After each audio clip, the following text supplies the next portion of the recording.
Buenas noches, licenciado. Buenas noches, compañeros. Hoy les vamos a compartir información acerca de la segunda generación de computadoras. Esta segunda generación comprende el periodo de 1959 a 1964. Cerca de la década de los 60, las computadoras seguían evolucionando. Se reducía su tamaño y crecía su capacidad de procesamiento. También en esta época se empezó a definir la forma de comunicarse con las computadoras, que recibía el nombre de programación de sistemas. Al sustituirse las válvulas de vacío por el transistor, comenzó la llamada segunda generación de computadoras. En ella las máquinas ganaron potencia, fiabilidad y también han perdido tamaño y consumo. También en el precio se ha reducido en comparación a lo que es la primera generación de computadoras, lo que hacía que sean más prácticas y asequibles. Las computadoras de la segunda generación también utilizaban redes de núcleos magnéticos en lugar de tambores giratorios para el almacenamiento primario. Estos núcleos contenían pequeños anillos de material magnético enlazados entre sí, en los cuales podían almacenarse datos e instrucciones. Se usaban nuevas aplicaciones, como en los sistemas para la reservación en líneas aéreas, control de tráfico aéreo y simulaciones para uso general. También en la segunda generación de computadoras, las empresas han comenzado a aplicar estas computadoras para tareas de almacenamiento, de registro de inventarios, para nómina y lo que es contabilidad. Voy a dar paso al segundo expositor. Gracias.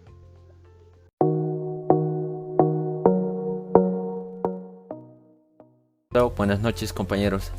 Yo voy a hablar sobre las características de la segunda generación de computadoras. El invento del transistor hizo posible una generación de computadoras con las siguientes características. 1. Fueron construidas con electrónica de transistores. 2. Ocupaban menos espacio y producían menos calor que las computadoras que operaban a base de tubos de vacío. 3. Más poderosas, más confiables y menos costosas, lo que las hizo más comerciales.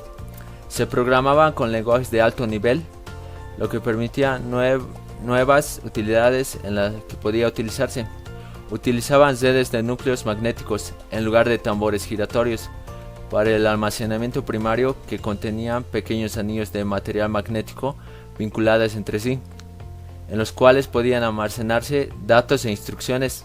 Se programaban con lenguajes de alto nivel.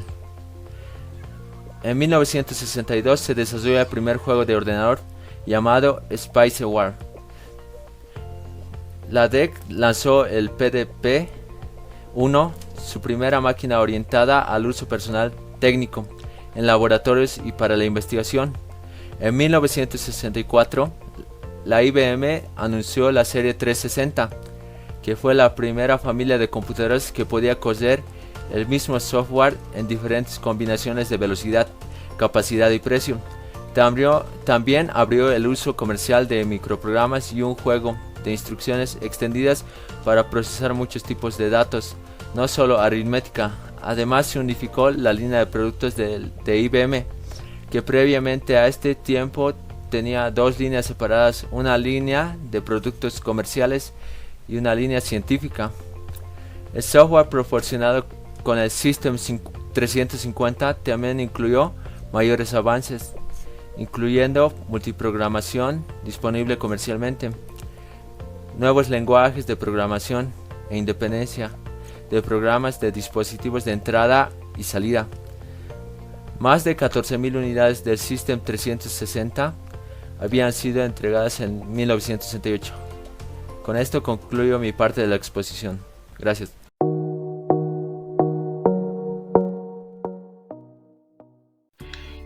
La historia de los transistores.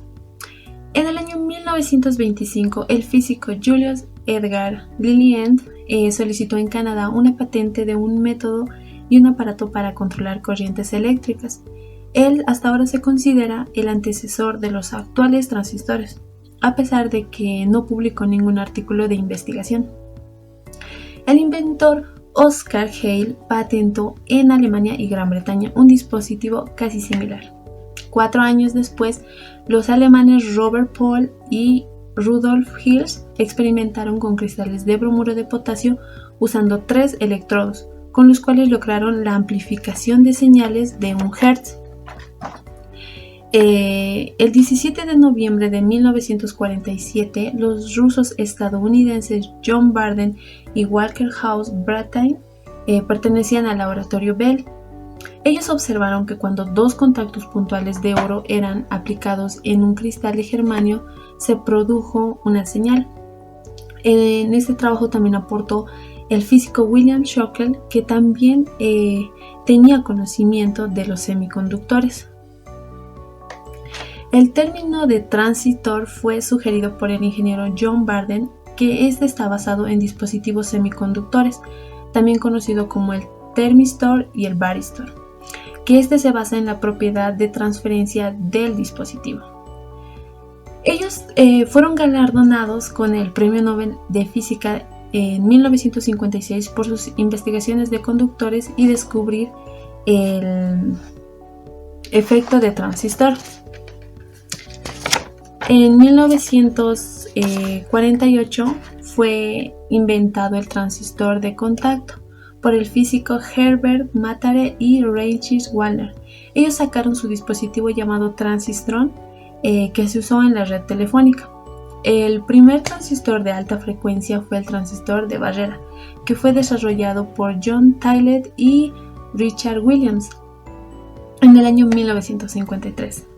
Con ayuda de este transistor se creó el primer receptor de radio para automóviles. En el año 1954 se desarrolló el primer transistor de silicio por el químico Morris Tannebaum. El primer transistor MOSFET fue construido por el coreano Da-Won Kang y el egipcio Martin Ataya.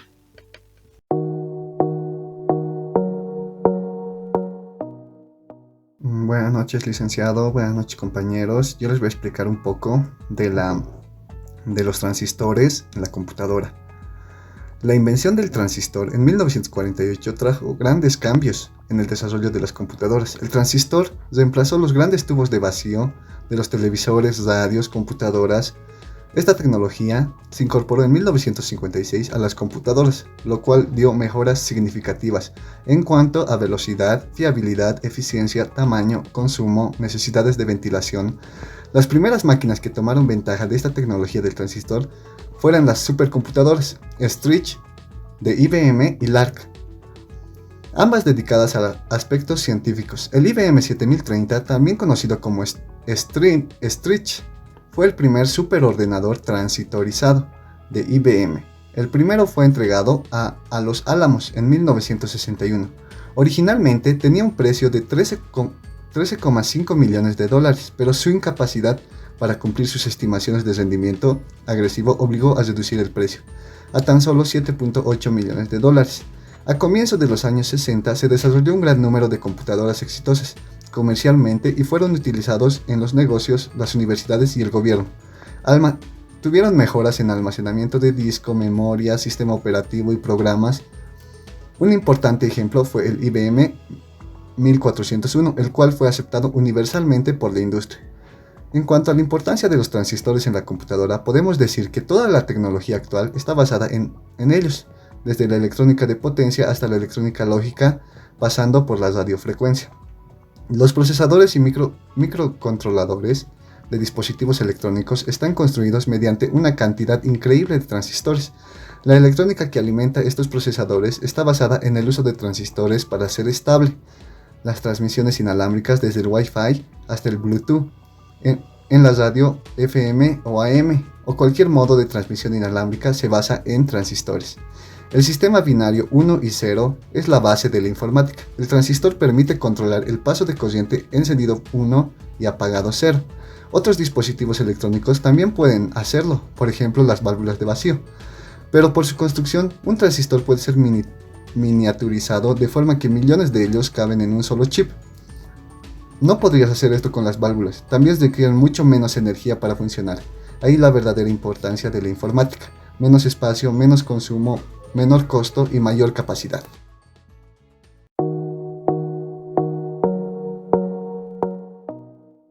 Bueno, mi nombre es Luis Miguel Jaimes Castro. Voy a hablar de lenguajes de alto nivel.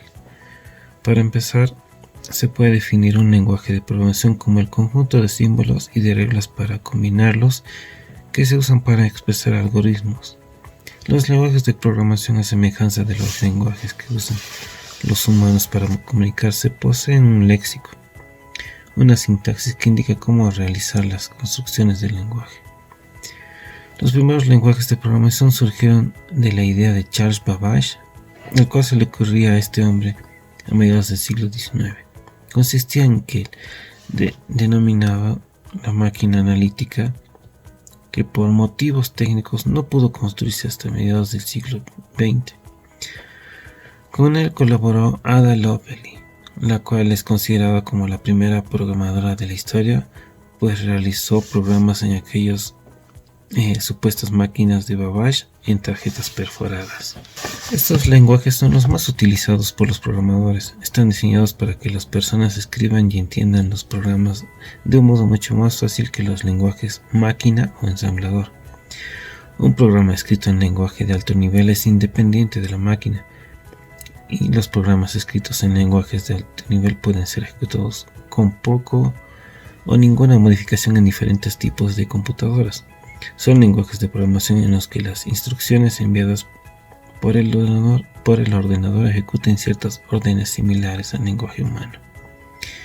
Así también los lenguajes de alto nivel son normalmente fáciles de aprender porque están formados por elementos de lenguajes naturales como el inglés, como por ejemplo el más conocido o los conocidos comandos como if, el contador, el then o el stop. Pueden utilizarse para pedir a la computadora, como por ejemplo que pare si el contador es igual a 10. Por desgracia, para muchas personas esta forma de trabajar es poco frustrante, dado que a pesar de que las computadoras parecen comprender un lenguaje natural, lo hacen en realidad de una forma rígida y sistemática. Los lenguajes de alto nivel, también denominados lenguajes evolucionados, surgen con posterioridad a las anteriores, como por ejemplo lenguajes de máquina o lenguajes de bajo nivel o ensamblador, con los siguientes objetivos de lograr, como por ejemplo la independencia de la máquina, pudiendo utilizar un mismo programa en diferentes equipos con la única condición de disponer un programa traductor o compilador que es suministrado por el fabricante, para obtener el programa ejecutable en el lenguaje binario de la máquina que se trate. Uno de los objetivos de los lenguajes de alto nivel es el de incluir rutinas de uso frecuente como las de entrada o salida, funciones matemáticas, manejo de tablas por ejemplo, que figuran en una especie de librería del lenguaje, de manera que puedan utilizar siempre que se quiera sin necesidad de volverlas a programar.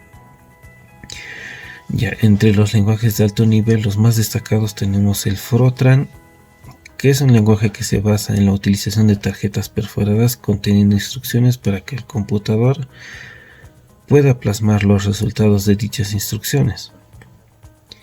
Otro tenemos el COBOL, que viene de las palabras en inglés Common Business Oriented Language, que significa lenguaje común orientado a negocios.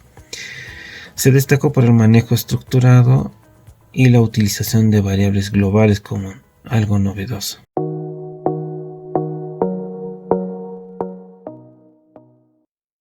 IBM 1401. El IBM 1401 fue todo un bombazo en su época. No era la solución en términos de velocidad, pero era un ordenador compacto. La sustitución de los tubos de vacío por los transistores dio lugar a máquinas más pequeñas y más duraderas, que además las empresas podían comprar o alquilar. Un negocio que IBM ya lo venía realizando desde sus anteriores versiones, específicamente desde su IBM 650. El IBM 1401 salió al mercado en 1959. Funcionaba con unas tarjetas perforadas mediante las cuales se introducían los datos. Era fácil de programar en comparación de otros ordenadores en la época. La empresa había avanzado en términos de usabilidad y había lanzado un software más libre. Honeywell 800. Anunciado en 1958, Honeywell lanzó al mercado su H800 en 1960. Incluía 6.000 transistores, con un sistema básico que se podía complementar con periféricos adicionales y bancos de memoria extra, además de una opción multiprograma, que básicamente permitía el funcionamiento simultáneo de varios programas distintos, cada uno con sus propios registros. IBM 1620, un equipo científico económico. Así anunciaba IBM su 1620 allá por octubre de 1959. En esta serie también se sustituyeron los tubos de vacío por los transistores. Su memoria de núcleo magnético abarcaba alrededor de 60.000 dígitos decimales. PDP-1. Digital Equipment Corporation fue una empresa estadounidense que se especializó en computadoras de tamaño reducido. Fundada en 1957. En los 80 fue una de las compañías líderes en la fabricación y venta de ordenadores a nivel mundial y se estrenó en la segunda generación con su PDP-1, que básicamente significa esta sigla Programmable Data Processor 1. No sé si lo pronuncié bien el inglés, pero por ahí va. Un diseño de Ben Gurley que se empezó a producir en 1960. Uno de los hitos que convierten a esta máquina en un ordenador emblemático es que para él se creó el primer videojuego de la historia. Y los niños ratas pudieron por fin tener en qué distraerse. Mentira, porque yo también juego. ¡Sí! Steve Russell creó el Space Ward, que básicamente son dos pequeñas naves inicialmente situadas en los extremos de la pantalla, que tenían que aniquilarse la una a la otra. Cada nave era controlada por un jugador para hacer el juego más interesante. En el centro de la pantalla había un pequeño sol que ejercía una fuerza gravitatoria que atraía a las naves. Pero eso se verá detalladamente en la siguiente exposición. Gracias por su atención.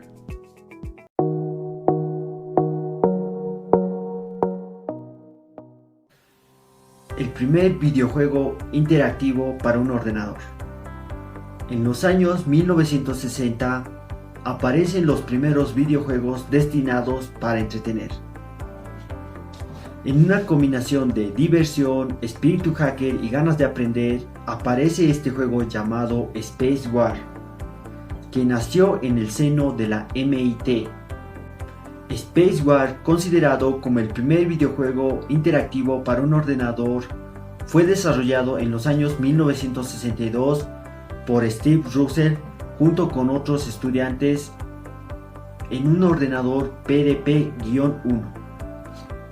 El PDP-1 fue el primer ordenador de la serie PDP, que fue creada en el año 1960.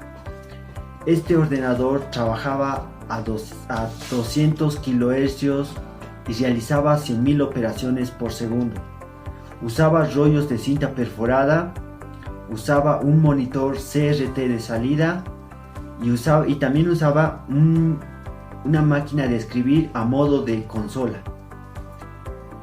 El PDP-1 era famoso por ser el ordenador más importante en la creación de la cultura hacker en la MIT, en la BBN y en otras partes. En el proyecto Space Ward arrancó en el año 1961 y tras 200 horas de trabajo y la reutilización de los cálculos trigonométricos desarrollados por Alan Kotok, se pudo desarrollar este juego que ofrecía una batalla espacial entre dos jugadores.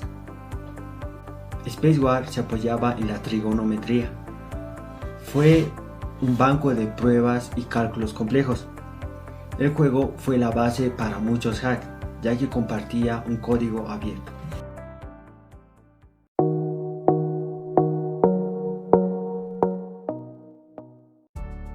Vamos a pasar al último punto, que es la conclusión. La sustitución de los tubos de vacío por transistores fue un hecho muy importante porque ha permitido usar memorias de núcleos magnéticos o ferritas que eran mucho más pequeños que los de la primera generación, pero tenía una mayor capacidad de procesamiento. Gracias a los avances en la computación, se ha alcanzado un alto nivel en la tecnología, el cual se ha aprovechado en diferentes áreas. Por ejemplo, tenemos en el área de la comunicación, de la medicina y de la educación, entre otros. Es por eso que, sin duda alguna, la segunda generación de las computadoras fue un punto de partida para empezar a reducir el tamaño de la computadora y al mismo tiempo ha permitido el desarrollo de nuevos lenguajes de programación, llamados de alto nivel. Muchas gracias por su atención. Hasta otra oportunidad.